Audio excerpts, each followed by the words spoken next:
Hopefully just did the last few touch up on these doors. Just a little wood filler on the edges here. I had one bad spot down here that couldn't tell what it was. It's a dark color. Mostly the edges need work on the ends of all these. They came out nice and clean looking though.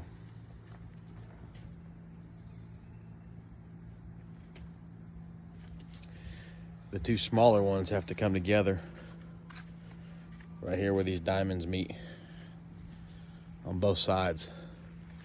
That was tricky. The install is going to be interesting. Hopefully they line up like they're supposed to. Lighting's bad in here.